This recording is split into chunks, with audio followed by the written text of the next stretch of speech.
Hello বন্ধুরা, good morning. Welcome back to my channel. কেমন আছে সবাই? আশা করছি সবাই ভালো আছে আর আমরাও বেশ ভালো আছি। তো সুপ্রিয়সমী নতুন একটি ভিডিওর সাথে সবাইকে স্বাগত জানাচ্ছি। আর আজকে হলো বুধবার, এখন বাজে সকাল 7টা। তো এখন থেকে ব্লগটা শুরু করেছি। আর একটু বাইরে আসলাম, বাইরে থেকে একটু শিম পেড়ে নিয়েছি আর রান্নাবান্না করব। তো কী রান্না করি দেখা যাক, কিন্তু কিছু শিম পেড়ে নিয়েছি। শিমগুলো দেখে ভীষণ ভালো লাগছিলো, তো কিছু নিয়ে নিয়েছি।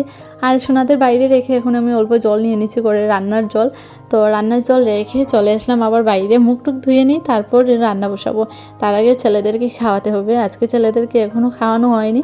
তো বর এইদিকে সবজি গাছে একটু কাজ করছে, ওর ডেলি রুটিন যে সবজি গাছে কিছু কাজ করে তারপর দোকানে যায়। তো আমি বাসনগুলো কালকে ছিল, বাসনগুলো মেজে নিচ্ছি। বাসনগুলো ধুয়ে তারপর যাব সোনাদের খাওয়াতে। তো ভাবছিলাম বাসনগুলো বাইরে রেখে সোনাদেরকে খাওয়াবো, কিন্তু ওরা চলে গেছে এই আন্টির বাড়িতে, মানে পাশে দিদির বাড়িতে চলে গেছে। তো ভাবলাম ওরা যখন ওদের বাড়িতে গেছে আমি বাসনগুলো ধুয়ে নিই। বাসনগুলো ধুয়ে রান্নাঘরটা পরিষ্কার করে নিয়েছি, পরিষ্কার করে সোনাদের জন্য জলটা গরম করে নিয়েছি। আর সোনাদের খাবার বানিয়ে নিয়েছি, বানিয়ে ওদের বাবার কাছে দিয়ে দিয়েছি। আর ও বলছিল মানে ও খাওয়াবে আজকে, আর এমনি ও খাওয়ায় না। তো খাবারটা আমি রেখেছিলাম, তারপর ও যখন করে আসলো বললাম ও খাইয়ে দিক ওকে, মানে ওদেরকে। তো ও খাইয়ে দিয়েছে সোনাদেরকে। আর আমি সুজি বানিয়ে নিয়েছি আর চা বানিয়েছি।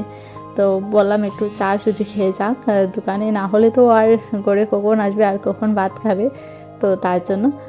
তো চলো এবার আমি আমার বরকে চা দিয়ে দিই, তারপর আমিও চা খেয়ে নেবো। চাটা খেয়ে তারপর রান্না করব। তো এইদিকে চলে আসলাম এই রুমে, মানে এই রুমটা আমরা মানে বিছানা নেই, এখানে থাকি না। তো এই রুমটা এমনি থাকে, তো কিছু টুকটাক জিনিস থাকে। তো এখানে বসেই চাটা খেয়ে নিয়েছে। আর সোনারা দেখো আমার সঙ্গে সঙ্গে রান্না করে। তো আজকে শুটকি মাছ রান্না করবো। ভাবলাম শিম যখন পেয়ে দিচ্ছি, শিম দিয়ে বেজি শিমগুলো আমার ভীষণ ভালো লাগে। শুটকি মাছ দিয়ে রান্না করবো আজকে।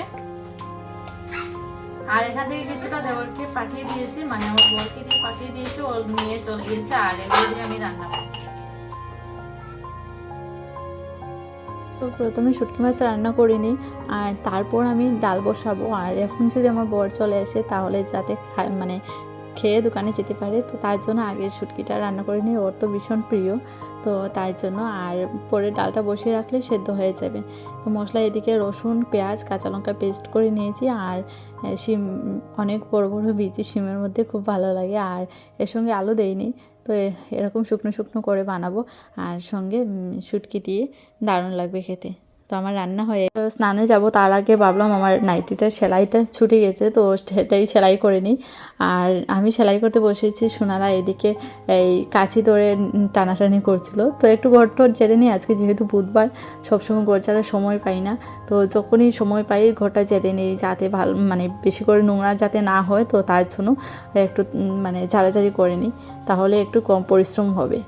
তো এই দেখো বেশি একটা হয়নি ঘরের মধ্যে নোংরা, তবু আমি চাড়াচাড়ি করে নিই, তাহলে ভালো লাগে, ঘর দেখতেও ভালো লাগে। আর এই যে বেশি পরিশ্রম করতে হয় না, তো তার জন্য তো যতটুকু সম্ভব হয়েছে আমি চাড়াচাড়ি করে নিয়েছি। আর এখান থেকে কিছু সোনাদের সোয়েটার সরিয়ে নিয়েছি, বিছানার ভিতরে ঢুকিয়ে দিয়েছি বক্সের ভিতরে।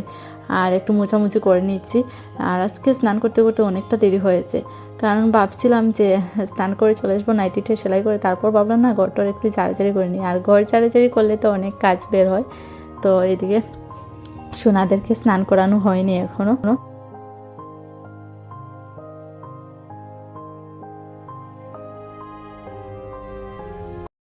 আমার ঘরে জিনিসপত্র বা আসবাবপত্র কিছুই নেই তেমন বলতে গেলে, মানে এমন কিছুই নেই, তোমরা দেখতেই পারো। যেটুকুই আছে সেগুলোকে একটু পরিষ্কার করে একটু যত্ন করে ভালো করে রাখার চেষ্টা করি। আর একটু সময় সময় যদি পরিষ্কার করে নিই, দেখতেও ভালো লাগে ঘরটা। তো সেটুকুই। আমার পাশে ছেলেরা এত পরিমাণে দুষ্টুমি করছে, একটা টেবিল নিয়ে টানাটানি করছে, এভাবেই আমার কাজ করতে হয়। আর এভাবেই আমি মানিয়ে নিয়েছি কাজ, মানে ওদের অপেক্ষায় যদি বসে থাকি ঘুমলে পরে কাজ করবে, তাহলে আর কোনো কাজই হবে না। তো ওদেরকে নিয়ে নিয়েই কাজ গুছিয়ে করার চেষ্টা করি।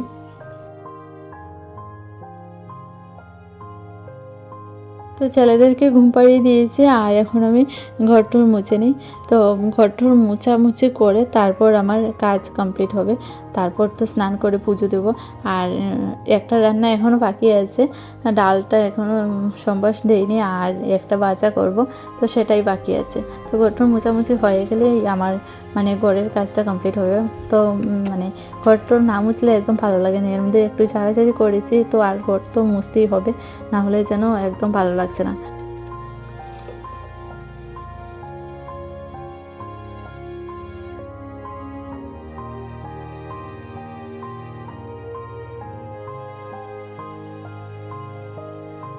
এইদিকে আজকে মেঘলা ওয়েদার, আর কাপড় না ধুয়ে দিলে হচ্ছিলই না। তো কাপড় জমিয়ে রাখলে না একদম ভালো লাগে না, কেন জানি না, মানে মনে হয় পরের দিন তো আরও বেশি কাপড় হয়ে যাবে। তো তার জন্য আমি কাপড় যতই মেঘলা থাকুক ধোয়ার চেষ্টা করি, যদি শরীর ভালো থাকে আমি ধুয়ে দিই, আর বেশি শরীর খারাপ থাকলে তোমার তো কিছু করার নেই। তো তার জন্যই চেষ্টা করি ডেলির কাপড় ডেলি ধুয়ে দেওয়ার। তো কাপড় কিছু ধুয়ে দিয়েছিলাম, তারপর কিছুক্ষণ পরে যখন আমি ঘরে গিয়েছিলাম, এখান থেকে 3-4টে কাপড় পড়ে গিয়েছিল নিচে বালির মধ্যে, তো সেগুলো আবার ধুয়ে দিতে হলো। আর এখন বৃষ্টি পড়ছে অল্প অল্প, তো তাই জন্য কাপড়গুলো তুলে নিলাম, তুলে বারান্দার মধ্যে দিয়ে দিই। হালকা হালকা শুকিয়েছে, বেশি একটা শুকোয়নি। তো গ্রিলের মধ্যে রেখে দিলে না মানে হাওয়ায় অনেকটাই শুকিয়ে যায়, তো তার জন্য এখানেই রেখেছি। সোনারা ঘুম থেকে উঠেছে, অনেকক্ষণ হয়েছে, ওদের খাওয়ানো হয়নি, এখন খাওয়াচ্ছি আমি। তোমাদের কেমন লাগলো ভিডিওটা জানতে